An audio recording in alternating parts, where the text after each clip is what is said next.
The Galactic Empire didn't understand what killing a human child would demand. The message came in at 0312, ship time. My coffee was still hot. I remember that detail because of how ordinary it was. Hot coffee. A quiet cabin. The low hum of the freighter's engines somewhere below my feet.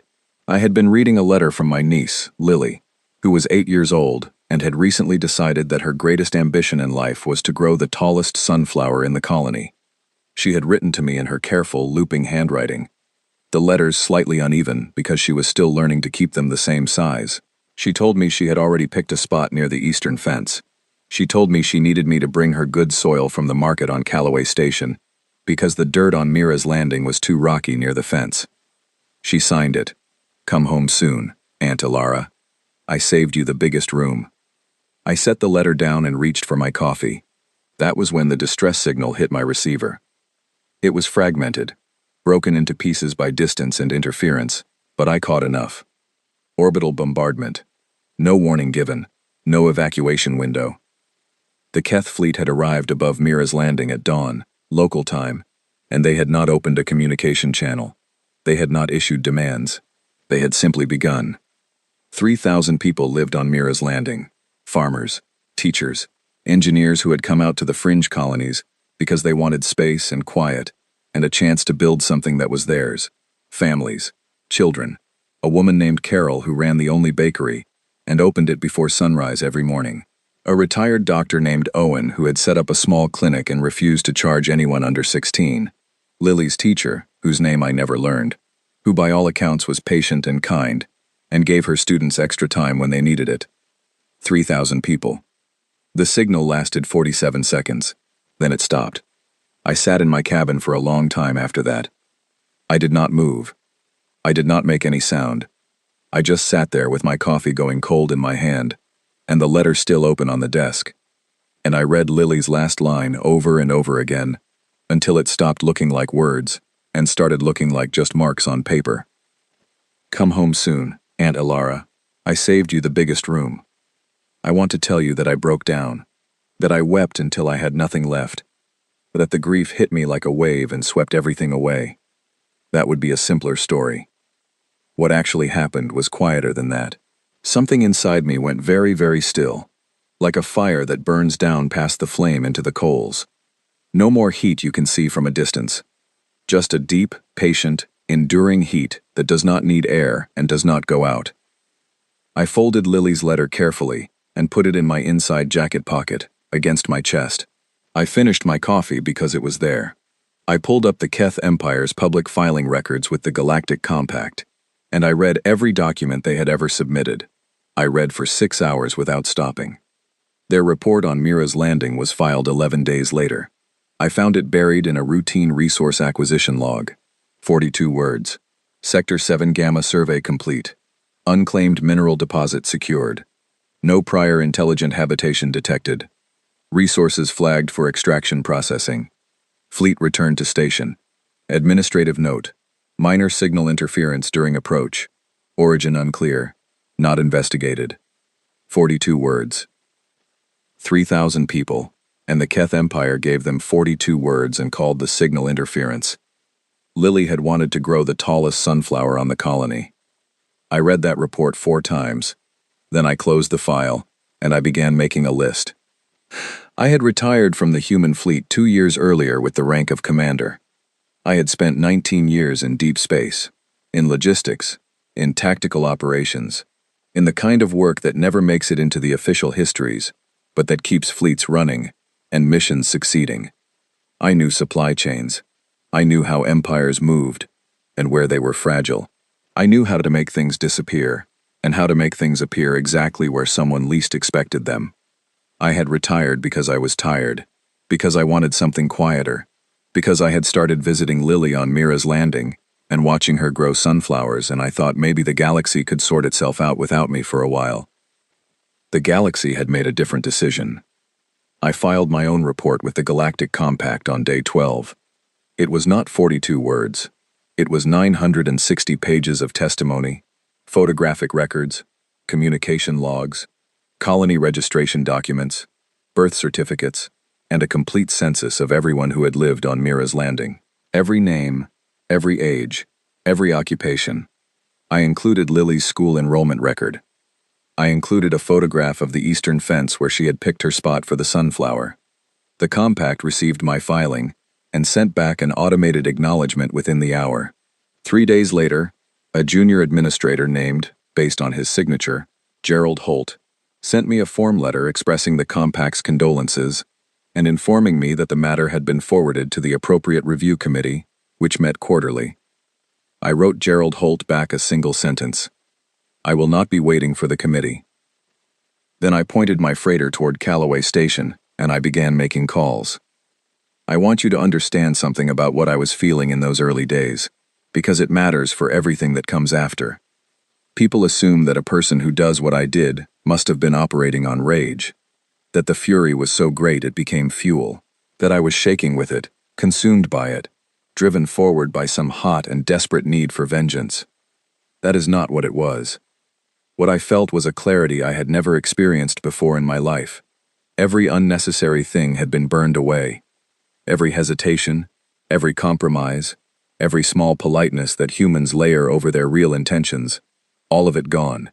What remained was a task, and a method, and a patience so absolute, it did not feel like patience anymore. It felt like weather. It felt like gravity. The Keth Empire had existed for 4,000 years. They had absorbed dozens of civilizations, broken hundreds of resistance movements, outlasted generations of enemies. They were ancient and vast and absolutely certain of their own permanence. They had looked at humanity and seen a minor species, 80 years of spaceflight, a handful of colonies, no standing fleet to speak of, no ancient alliances, no history of conquest. They had not looked closely enough. They had not noticed that the thing that makes humans most dangerous is not our weapons or our numbers or our technology. It is the fact that we do not stop. A Keth commander, I later learned, had summarized humanity to his emperor in a briefing that became famous after the war. He had written, "Humans are short-lived, emotionally unstable, and lack the institutional memory to sustain a long campaign. Their greatest weakness is that they feel everything too much. A species that can be broken by sentiment cannot hold a line for a generation." He was right about one thing. We do feel everything too much. He was catastrophically wrong about what that means. Lily had wanted the biggest room for me. She had saved it. She had saved it, and she had written to tell me about it. And she had picked a spot by the eastern fence, and she had asked me to bring good soil. I had not brought the soil. I was going to bring something else instead. I landed on Callaway Station at 0600 on a Tuesday morning, and by noon I had found 4 of the people I was looking for. By the end of the week, I had found 11 more. I had not told any of them what I was planning. I had not needed to. I had simply told them what had happened to Mira's landing, and I had told them who had done it, and I had told them that I was going to do something about it. Every single one of them had looked at me, and then they had looked away for a moment, and then they had looked back and asked what they could do. This is the part that the Keth Empire did not understand. They thought they had erased 3,000 people. They had actually created something far more dangerous than 3,000 people. They had created a reason.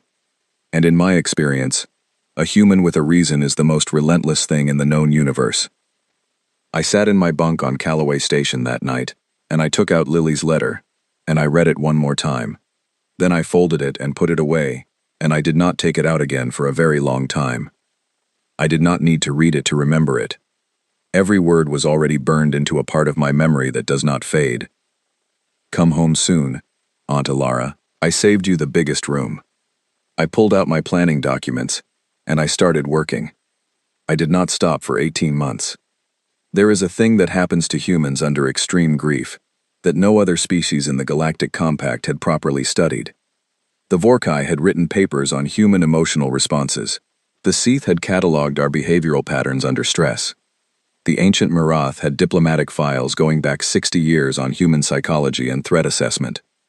Every single one of those files missed the same thing. They were watching for the explosion. They did not understand that the explosion is not the dangerous part. The dangerous part is the 18 months of silence that comes before it. I spent those 18 months on Callaway Station, in a rented workspace above a parts supplier, surrounded by maps and logistics charts and personnel files, and the kind of coffee that tastes like it was brewed in a ship engine. My team grew slowly. Each person I brought in was someone I had served with, or someone a trusted contact had vouched for, or someone whose record I had studied long enough to be certain of. Let me tell you about some of them, because this story is not only mine. Owen Webb was 53 years old and had spent 26 years as a fleet logistics coordinator, before retiring to run a small transport business out of Callaway. He was a quiet man with large hands and a methodical mind that could look at a supply chain and immediately identify every point of vulnerability. He had lost a cousin on Mira's Landing. He came to my workspace on the third day, sat down across from me, looked at my maps for about 4 minutes without saying anything, and then said, "You're going after their fuel lines first." It was not a question. I told him yes. He said, "Good. Move the secondary target to the Keth depot at Sector 9. It feeds 3 border fleets, not 1. Then he picked up a pen and started annotating my charts, and that was how Owen joined us. Nina Holt was 31, and had been a cyber systems specialist in the fleet before leaving to take a private contract position on a research station. She was the kind of person who spoke rarely and precisely, who found silence more comfortable than most people found conversation, and who could access a secured network with the focused patience of someone solving a very satisfying puzzle. She had no personal connection to Mira's Landing. When I asked her why she wanted to be part of this, she thought about it for a moment and then said, "Because they filed it as signal interference." "That's not a mistake, Commander. That's contempt." Then she pulled out her own device and started working, and she did not look up again for several hours. George Adler was 60, and should have been retired. He had flown combat support vessels for 30 years, and his knees had given out, and his doctor had told him to rest, and he had told his doctor something that I will not repeat here. He flew our primary ship, a salvaged compact-class freighter we had renamed the Quiet Margin, and he flew it with the easy confidence of someone who had made peace with the fact that space was trying to destroy him on a daily basis, and had simply decided not to cooperate. He called me Commander even when I told him not to. He said it was a hard habit to break. I think he just knew it bothered me slightly and found that funny.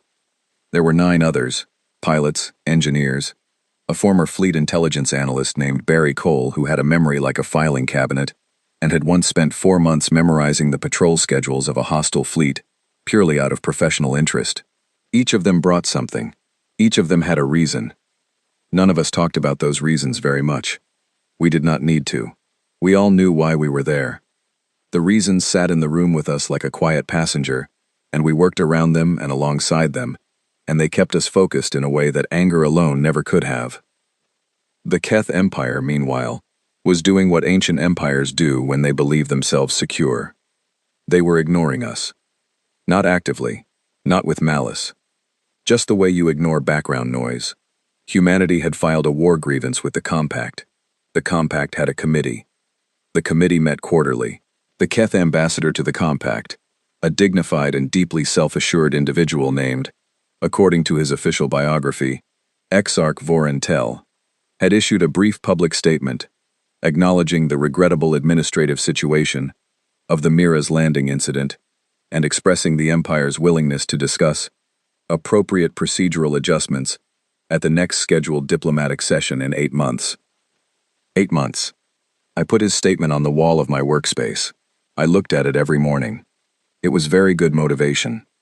The Vorkai ambassador, a perceptive being named Counselor Ash who had served in the Compact for 40 years and had seen a great many things, sent me a private communication about 6 weeks into my planning. It was brief. It said, "Commander Voss, I am aware of your activities. I am not reporting them to the Compact Security Council at this time. I would counsel you to move carefully. The Keth are not as slow as they appear when they finally pay attention." I sent back, "Thank you for the advice, Counselor." He replied, "I have seen your personnel files, Commander. I suspect advice is one of the things you collect rather than follow. Good luck." I found that I liked Counselor Ash. The Keth Empire's logistics network was, from a structural standpoint, a thing of genuine engineering beauty. 4,000 years of refinement had produced a supply chain of extraordinary efficiency. Their fuel depots, communication relays, and transport hubs were positioned with mathematical precision across their territory. Every node connected to 3 others, so that if one failed, the flow would simply reroute. It was resilient. It was elegant. It had one weakness that its designers had never needed to worry about. It had been designed to withstand direct attack. Fleets, bombardments, large-scale military operations. It had not been designed to handle the kind of sustained, low-signature, geographically dispersed disruption that Owen had mapped out across 40 charts on my workspace wall. We were not going to attack the network. We were going to confuse it. There is a difference that matters enormously. An attack triggers a response. Security tightens, patrols increase, the Empire mobilizes its considerable resources and focuses them on the threat. But confusion is different. Confusion looks like malfunction. Confusion looks like bad luck. A relay goes dark and the technicians assume equipment failure. A fuel convoy is delayed and the logistics team assumes routing error. A communication blackout happens in a border sector, and the response team files it as atmospheric interference. By the time the Keth realized that the malfunctions and the delays and the blackouts were not random, we intended to have caused enough of them in enough different locations that the pattern would be nearly impossible to map. Barry spent 3 months building the map of targets. Nina spent 3 months building the tools to access them remotely. Owen spent 3 months calculating the precise sequence and timing that would cause maximum disruption with minimum footprint. George spent 3 months keeping our ship running and our team fed and our cover identities convincing. The others worked on their specific pieces. I spent 3 months doing all of the above and also finding the name I was looking for. The Keth admiral who had personally authorized the bombardment of Mira's landing. His name, once I found it buried in Keth military administrative records that Nina had accessed with a patience and skill that I found genuinely impressive, was Fleet Tier Commander Rovan San. He was 67 years old by Keth reckoning. He had served the Empire for 40 years. He had commanded 3 major resource acquisition campaigns, all of them filed with the same clean administrative language, all of them involving colony displacement, all of them successful by the Empire's measurement. Mira's landing was the 42nd operation he had personally authorized. It was not notable to him in any way that I could find. That detail settled into me like a stone settling into deep water.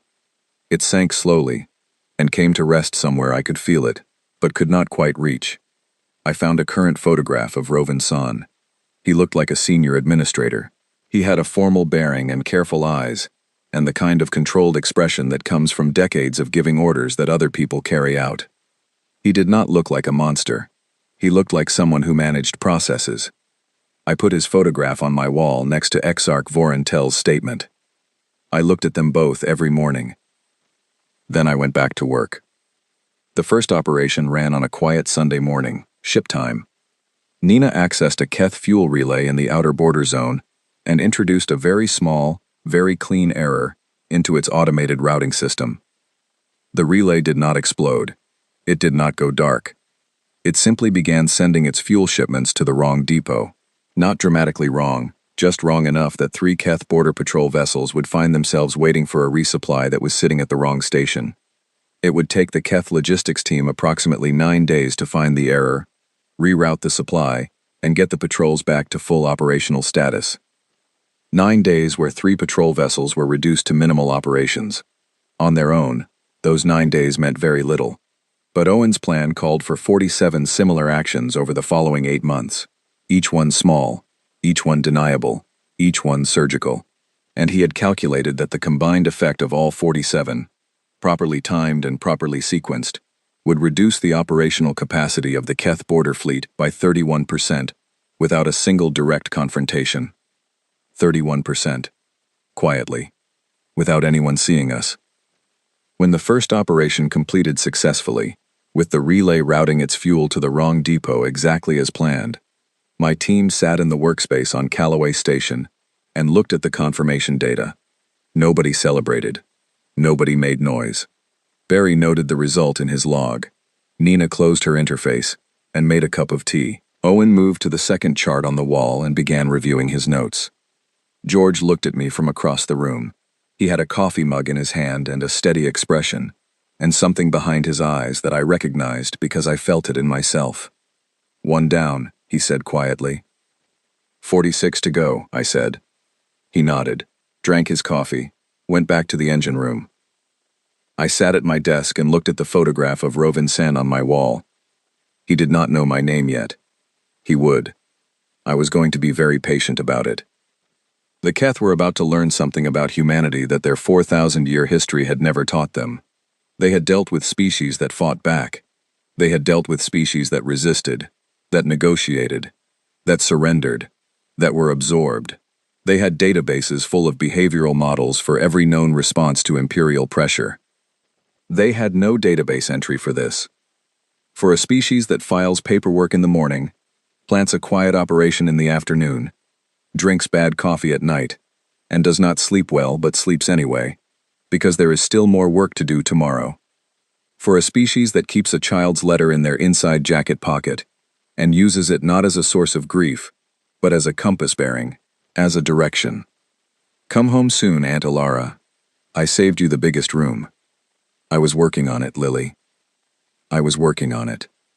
The 8th operation ran into a complication. Not a catastrophic one, but the kind that reminded me we were not operating in a controlled environment. Barry had identified a Keth communication relay in Sector 12 as a target, based on its role connecting 2 major fleet coordination hubs. The plan was standard by now. Nina would access the relay's maintenance system, introduce a timed fault, and the relay would begin dropping packets selectively, degrading communication quality between the 2 hubs without triggering an immediate emergency alert. What we had not accounted for was that Sector 12 had a Keth military vessel doing a scheduled maintenance inspection of the relay on the same day we had planned the operation. Nina caught it 6 hours before we were scheduled to run. I sat across from her while she showed me the inspection schedule she had just found. I looked at it for about 30 seconds. Then I asked her how much time she needed to reschedule. She said 2 hours. I said fine, and went to get coffee, and came back to find that she had already rescheduled the operation for 4 days later, and was now quietly reviewing her access protocols to see if the inspection had compromised anything. It had not. We ran the operation 4 days later without incident. I tell you this because I want you to understand that it was not effortless. There were complications. There were moments where a plan that had seemed clean on paper ran into the messiness of reality. There were days when Barry's numbers did not add up the way they were supposed to, or when Owen revised an entire section of his sequencing because a Keth logistics route had changed, or when George came to me with a serious expression and told me there was a problem with the ship's secondary drive that was going to take him 3 days to fix. There were days when the work was difficult and slow, and nothing went exactly right. I did not mind those days. Difficult and slow still meant forward, and forward was the only direction I was moving. By month 6, the Keth logistics reports that Barry had been quietly monitoring were beginning to show the strain. Not dramatically, not in any way that screamed disruption, but the small inefficiencies were accumulating. Border Patrol response times were up by a statistically significant margin. 3 Keth fleet commanders had filed internal complaints about supply delays. 1 communication hub had been taken offline for emergency maintenance after the degraded relay signal caused a cascade error in its routing system. None of it pointed to us. As far as the Keth could determine, they were having a difficult operational period caused by equipment aging and routine logistical friction. Their internal response was to schedule a comprehensive infrastructure review, which was exactly the kind of bureaucratic non-solution that buys an enemy 6 more months of quiet disruption. Owen read the infrastructure review announcement and permitted himself a small smile. It was the first time I had seen him smile since we started. They're going to spend 4 months reviewing their own paperwork, he said.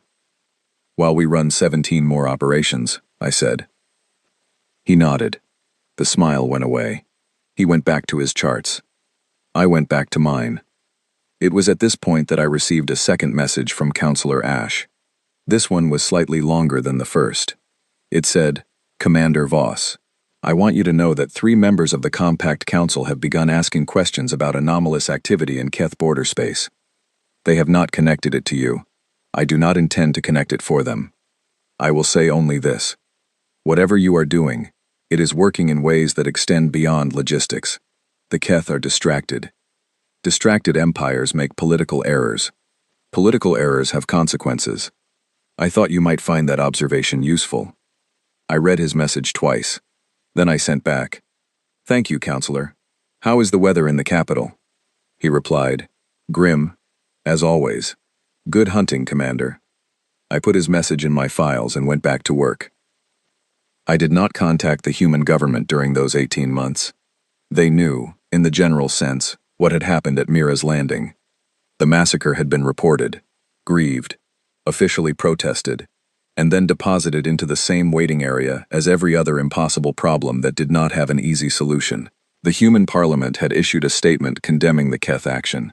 The Keth Empire had acknowledged the statement. The Compact's review committee had met once, discussed the situation for 3 hours, produced no resolution, and scheduled a follow-up meeting. I had not killed anyone. I had not fired a weapon. I had introduced errors into automated systems and redirected supply shipments and degraded communication relays. Everything I had done existed in a legal gray area roughly the size of a small moon. I intended to keep it that way for as long as possible. By month 12, we had completed 31 of Owen's 47 planned operations.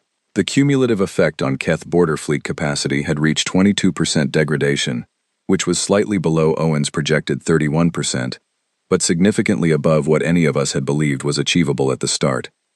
Barry brought me the updated numbers on a quiet afternoon when the rest of the team was occupied. He sat across from my desk and set the datapad down and looked at me, with the careful expression he used when he was about to say something he had thought about for a long time. "The Keth are going to figure it out soon," he said. "Not the full picture, but they're going to stop calling it equipment failure." "I know," I said. "When they do, they're going to start looking." "I know.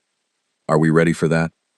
I looked at the wall behind him, at the maps, the charts, the photograph of Rovan San, the photograph of Exarch Vorentel's statement, at the small photograph of Lily that I had put up in the corner of the wall. 6 months in, because I had decided that she deserved to be in the room where the work was happening. She was smiling in the photograph. She was holding a very small seedling in a pot. She had been so proud of that seedling. "We're not running anymore," I said. "From here, we shift." Barry looked at me for a moment. Then he picked up his datapad and stood up. "I'll tell the team," he said. "I'll tell the Keth," I said. I opened a communication channel to Rovan San's official fleet administrative address. I composed a message of exactly 12 words. "I found you. I know what you did. Now you wait." I sent it and closed the channel. Barry stood in the doorway for a moment. "That's going to get their attention," he said. "Good," I said. "Are you sure you want their attention?" I looked at Lily's photograph. "I've been ready for their attention since the first morning," I said. Barry nodded once, quietly, and went to tell the team. I sat alone at my desk for a long moment. Then I pulled out a fresh sheet of planning paper and began the next phase. The moment the Keth Empire started looking, everything changed in ways that the Keth had not prepared for, and that I had spent the previous 18 months arranging. Let me explain what I mean by that. When a large and powerful entity finally turns its full attention towards something it has been ignoring, the natural assumption is that the smaller thing is now in danger. The spotlight has found it. The weight of the empire is now directed at it. This is, under normal circumstances, a very bad situation for the smaller thing. But we were not in normal circumstances. We were in circumstances that Owen had mapped out 14 months earlier in a document he called, with characteristic understatement, Second Phase Environmental Considerations. The document ran to 60 pages and covered, in careful detail, exactly what would happen when the Keth turned their attention toward us, and exactly how that attention would work against them, rather than against us. Here is the central idea, the one that Owen explained to me on the second week of our planning, sitting across from me with a cup of cold coffee and a very large chart. A distracted empire is dangerous, but an empire that is distracted in a specific way, in a way that you have deliberately engineered, is not dangerous at all. It is a resource. The Keth had spent 12 months chasing malfunctions and equipment failures across their border zones. Their maintenance crews had been deployed. Their logistics teams had been restructured. Their internal review processes had consumed administrative bandwidth across 3 departments. And now, when they turned their attention toward the source of all this inconvenience, They were not turning toward us from a position of full strength. They were turning toward us from a position of organized confusion. And organized confusion is exactly what we had needed them to be in before we moved to the next part. The 12-word message to Rovan San was not a taunt. It was a key. It unlocked something. Within 36 hours of that message, the Keth Empire's internal security apparatus had traced its origin, confirmed it was genuinely coming from a human operative, and escalated the situation to the level of fleet-tier response.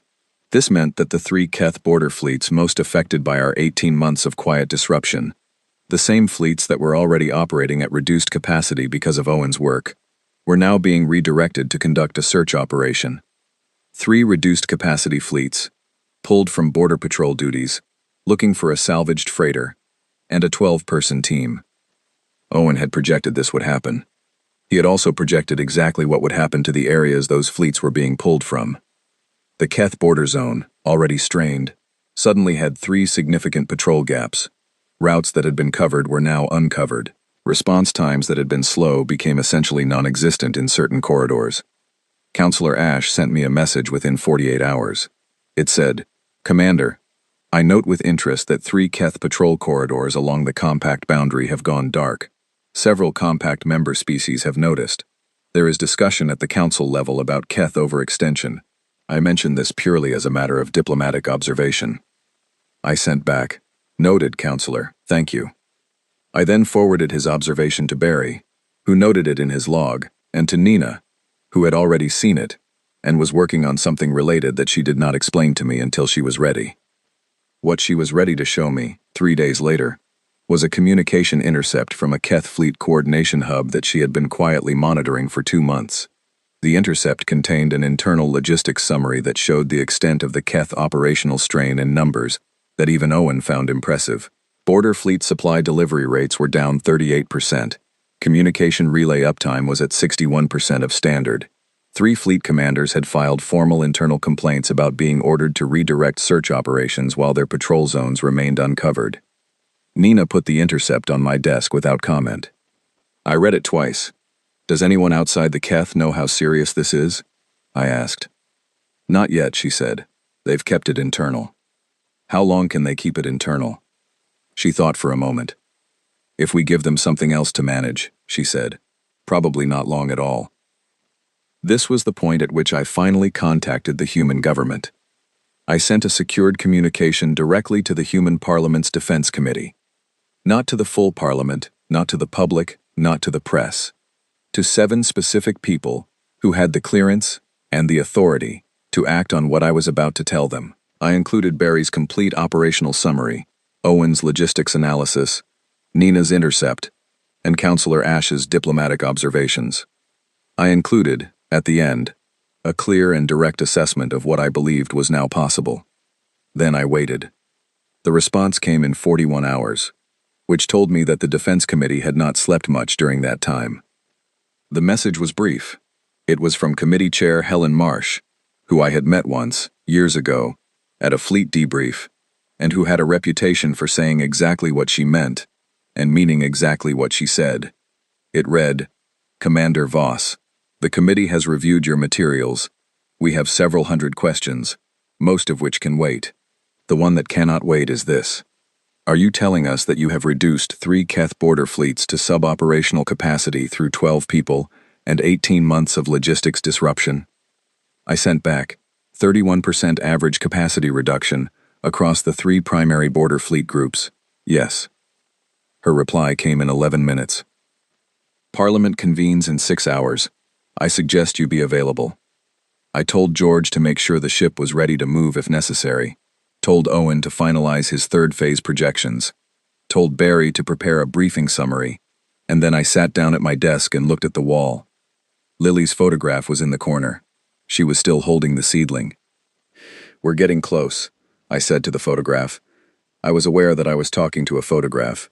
I did not particularly care. The Parliament session lasted 9 hours. I was not present in the chamber, but I was connected via secure link throughout, and Committee Chair Marsh kept me directly informed of developments as they occurred. The debate was, by all accounts, significant. There were members who argued for immediate diplomatic engagement, There were members who argued for official military mobilization. There were members who argued that what I had done constituted an unauthorized act of war, and that I should be recalled and disciplined before the situation became irretrievable. Helen Marsh let them argue. Then she presented Owen's third phase projections. The projections showed what would happen over the next 6 months if the human fleet mobilized now, with the Keth border forces already at reduced operational capacity, supply lines already strained, and 3 patrol corridors already dark. The projections were conservative. Owen had built them on the lowest reasonable estimates of impact. Even the conservative version was, as one Parliament member later told me, not a comfortable document to read if you are a 4,000-year-old empire. The Parliament voted. I learned the result from Helen Marsh in a message of 4 words. You have your authorization. What I had asked for was not simply a military mobilization. What I had asked for was something that the human species had never done before. Something that, as far as anyone could determine, no species in the compact had ever attempted in quite this configuration. I had asked Parliament to mobilize not just the fleet, but everything. Every division of fleet operations, yes, but also the engineering corps, the Economic Coordination Office, the Fleet Intelligence Division, which had been watching the situation quietly for months, and had a great deal of material they had not yet shared with me, the Diplomatic Corps, with a specific brief that I will explain in a moment, the Xenobiology Advisory Group, which sounds out of place in a military context until you understand that knowing how the Keth think under pressure is worth more than knowing where their ships are.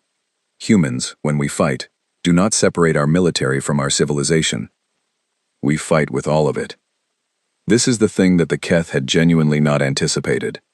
They had built their threat models around military force projection. Their analysis of human capability had focused on fleet tonnage, weapon systems, troop numbers. By that measurement, humanity was a manageable problem, a nuisance that had gotten above its station, but manageable. They had not modeled what happens when a species weaponizes its entire institutional capacity simultaneously. The Keth first realized something was wrong, according to later analysis, when the human diplomatic corps began moving. Not confrontationally, not with demands or ultimatums.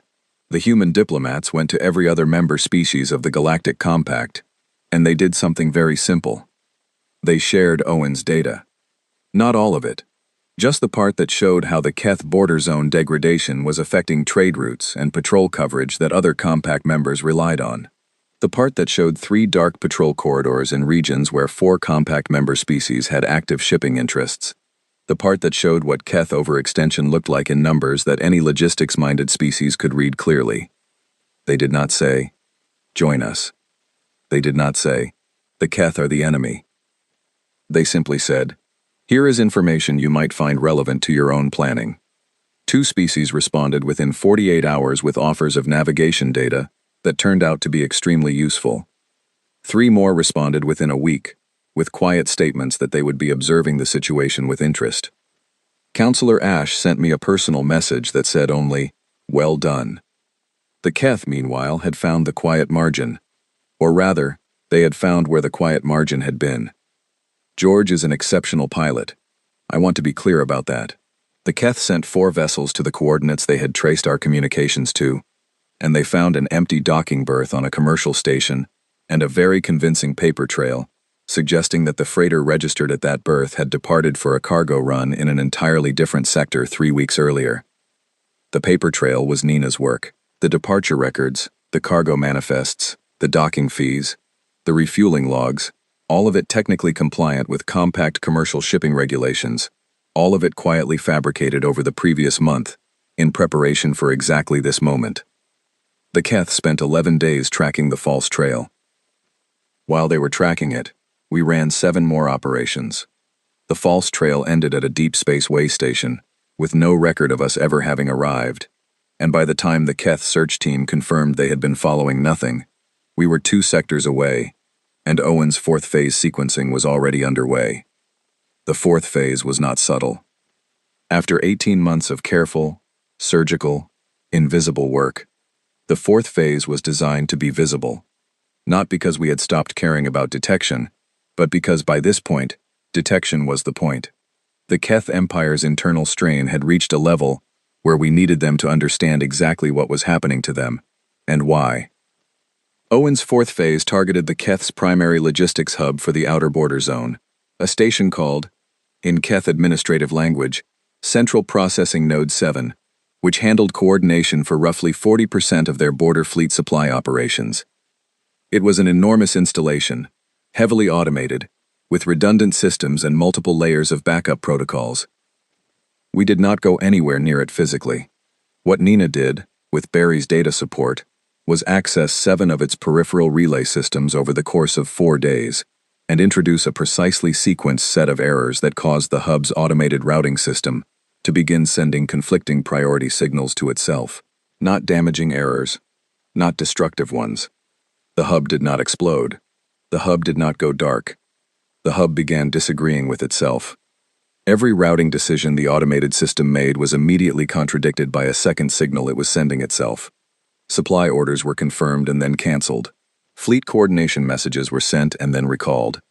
Maintenance scheduling conflicts cascaded through the system as automated sub-processes tried to resolve contradictions that were themselves generating new contradictions. The human engineers on our team described what Nina had done as giving the hub hiccups. This was technically accurate and did not at all convey the scale of the disruption it caused. Central Processing Node 7 was taken offline for emergency maintenance within 72 hours. 40% of Keth border fleet supply coordination went with it. This time, the Keth did not file it as equipment failure. This time, they knew. Fleet Tier Commander Rovan San issued a statement through official Keth military channels that was, to my knowledge, the first time a Keth military commander had formally acknowledged the existence of a human operative as a strategic threat. The statement requested that the Galactic Compact's Security Council convene an emergency session to address what the Keth were now officially describing as unprovoked hostile action by human intelligence operatives against Empire infrastructure. Helen Marsh sent me a message with the statement attached. Her own message was 3 words. Your move, Commander. I thought about that for a moment. Then I sent a message to the Compact's Security Council, copying every member species representative and the full text of my original 960-page filing from 18 months earlier, the one with every name, every age, every photograph, every record. I added a single paragraph. I note that the Keth Empire has requested an emergency session to discuss what they describe as hostile action against their infrastructure. I would respectfully suggest that the Council also review the attached documentation of what the Keth Empire described, in their own words, as signal interference, and consider whether the sequence of events here has a relevant context. The Security Council session was scheduled for 10 days later. The human fleet mobilization order went out on day 3. The Keth, according to intelligence that Barry received through channels he did not fully explain to me, spent most of those 10 days in internal debate about whether to pursue a military response, a diplomatic resolution, or a strategic withdrawal from the Compact session entirely. They chose the diplomatic resolution. This was the correct choice, in the narrow sense that it kept the situation from becoming significantly worse in the immediate term. It was the wrong choice in the larger sense that it brought them to a table where they were already behind. The human fleet's mobilization was not visible yet. Not publicly, not officially, but it was real, and it was moving, and several Compact member species with their own intelligence networks had noticed it, and the Keth had their own intelligence networks, and everyone in the room at that Security Council session understood that the 10 days of diplomacy were happening against a backdrop that would become significantly less diplomatic if no resolution was reached. I attended the Security Council session via SecureLink, accompanied by Helen Marsh and the human diplomatic delegation. The Keth delegation was led by Exarch Vorentel, the same ambassador whose 42-word response to Mira's landing had been on my wall for 18 months. He looked, across the communication link, like someone who had recently slept poorly and was making a considerable effort not to show it. I felt nothing in particular about that. He began with a prepared statement that expressed the Empire's regret at the miscommunication that had surrounded the Mira's landing situation and the Empire's willingness to engage in constructive dialogue about appropriate resolution. I waited until he finished. Then I presented the Security Council with a new document. This one was 8 pages, not 960. It was Owen's full operational summary, translated into accessible language, showing exactly what 12 people had done to 3 Keth border fleets over 18 months, without firing a single weapon, and showing what the human fleet's full mobilization, now underway, would represent in context. I let the council read it. The session recessed for 4 hours. When it reconvened, Exarch Vorentel's prepared statement was no longer in use. He spoke without notes. "The Empire," he said, "is prepared to discuss terms." Helen Marsh looked at me through the secure link. I looked at the document I had prepared 6 months ago, at the very beginning of the 4th phase, before any of this had become real enough to seem possible. "Good," I said. "We have a list. I want to be honest about something. In the popular understanding of what happened in the months following the Compact Security Council session, the story gets simplified into something clean and triumphant. The human operative outwits the ancient empire, the fleet mobilizes, the empire surrenders, peace is declared, humanity stands tall, the galaxy takes notice. That version is not wrong, but it leaves out the parts that mattered most. The negotiations lasted 4 months. 4 months of sessions at the Compact capital, of legal arguments and historical precedents and Keth diplomatic maneuvers that were, I will admit, sometimes genuinely impressive. The Keth Empire had 4,000 years of experience navigating exactly this kind of pressure, and they used every tool they had. Helen Marsh and her team were better. Not because they were smarter than the Keth, not because humanity had some special diplomatic gift that the Keth lacked, but because the human delegation had a clarity of purpose that the Keth negotiators could not match, because our purpose was not abstract. It was 3,000 names. It was specific. Every time the Keth attempted to reframe the conversation toward procedural matters, or toward precedent, or toward the general principle of resource acquisition rights under Compact Charter, Helen would return to the 960-page filing. Every time. Not angrily. Not as a tactic. Just as a matter of record. "These are the people we are discussing," she would say. "Let us not lose track of them." The Keth found this approach baffling and, eventually, exhausting. The fleet mobilization progressed in parallel, not deployed in combat configuration, not yet, but positioned, visible to anyone who was paying attention.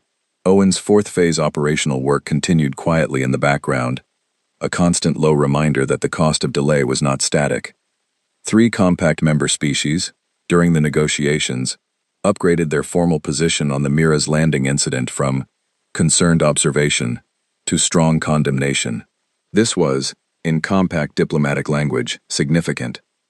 Councillor Ash moved a formal resolution through the Compact Council, requiring the Keth to provide a full account of all resource acquisition operations in the past 20 years that had involved inhabited or previously inhabited zones. The Keth objected.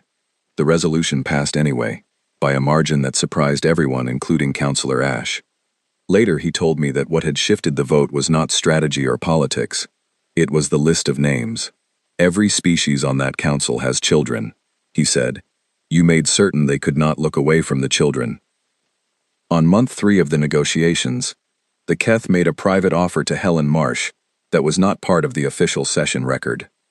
The offer was financial, a substantial payment to the families of Mira's landing victims, processed through a Compact humanitarian fund, in exchange for a resolution that did not include the other terms we had put forward.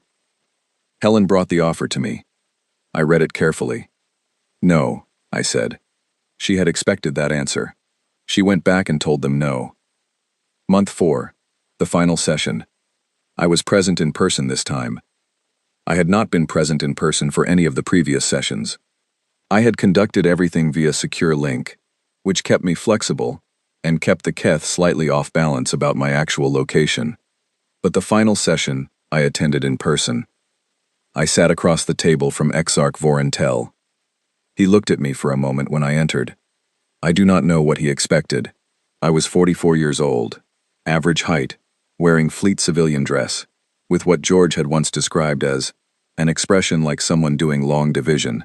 I had the letter from Lily in my inside jacket pocket, as I always did. I sat down.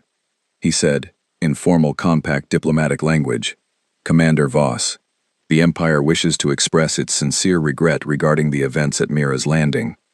I said, I know. Here are our terms. I will not recount every clause of the Mira's Landing Accord, as it came to be officially named. The text is available in full through the compact public records. But I want to describe the parts that mattered most to me, because they were not the parts that made the news. The financial reparations were significant, and they went directly and entirely to the surviving families of Mira's Landing victims, with no administrative skimming and no compact oversight fund taking a percentage. Helen had been very firm about that. The Keth Empire was required to station human observers within their administrative oversight division, with full access to resource acquisition planning documents, for a period of not less than 30 years. This was, in Keth terms, an extraordinary concession. It meant that the clean administrative language that had buried Mira's Landing as signal interference would never again function without human eyes on it. The Keth would fund the complete reconstruction of a new colony, at a location chosen by the surviving families, with full resource allocation, infrastructure development, and transport rights guaranteed under compact charter. The Mira's Landing massacre, using that exact phrase, that exact terminology, would be incorporated into Keth public educational curriculum within 2 years. At every level of their educational system, on every world under their administration. The history of what had happened, in full, with every name, would become a permanent and legally mandated part of what every young Keth citizen would learn. And finally, Fleet Tier Commander Rovan San. This was the clause that the Keth negotiators had fought hardest against. They had argued that individual military accountability was outside the scope of compact resolution processes. They had argued that Rovan San had operated within imperial law as it existed at the time. They had argued precedent and procedure and charter limitations for 3 weeks. Helen had listened to every argument. Then she had presented the counter-argument, which was mine. Rovan San would not be imprisoned.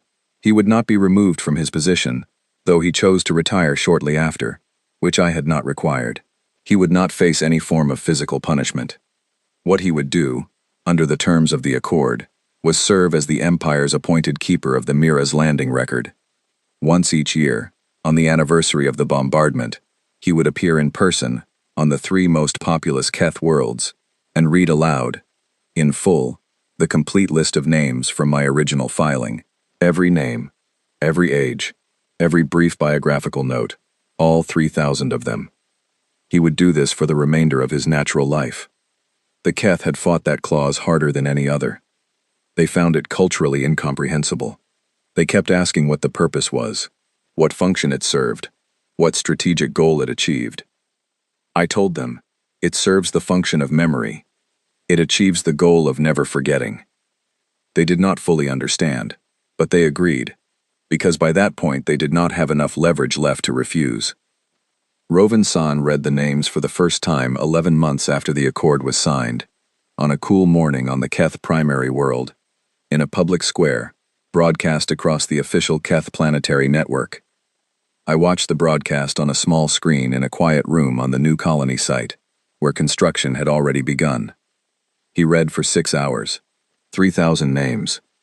When he reached name 2047, I heard him read, Lily Voss, age 8.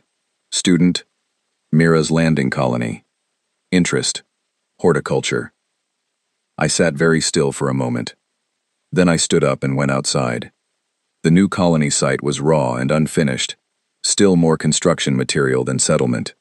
But the location the families had chosen was a good one, a wide valley with mild weather and soil that the survey teams had confirmed was deep and rich, and well suited for growing things. Someone had already started a small garden near the construction perimeter. I do not know who. It was informal, unofficial, just a few rows of seedlings in a patch of cleared ground. One of the seedlings was a sunflower.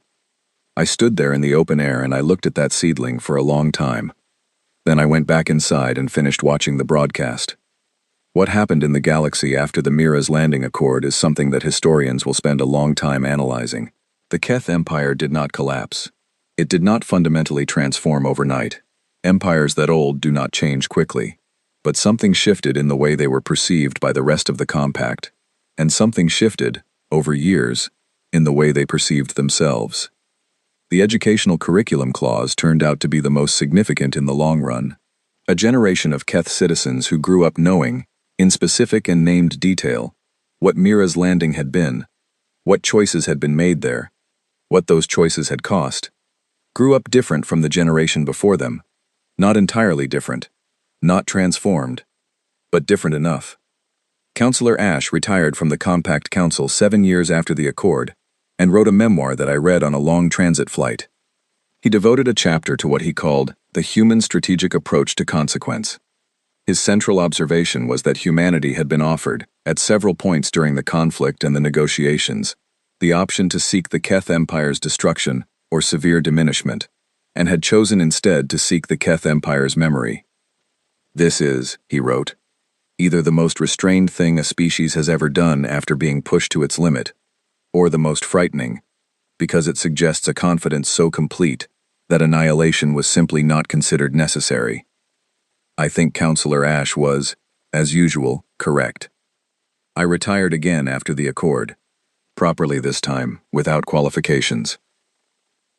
Owen went back to his transport business and eventually handed it off to his son and traveled for a while, which he had always wanted to do and never had time for.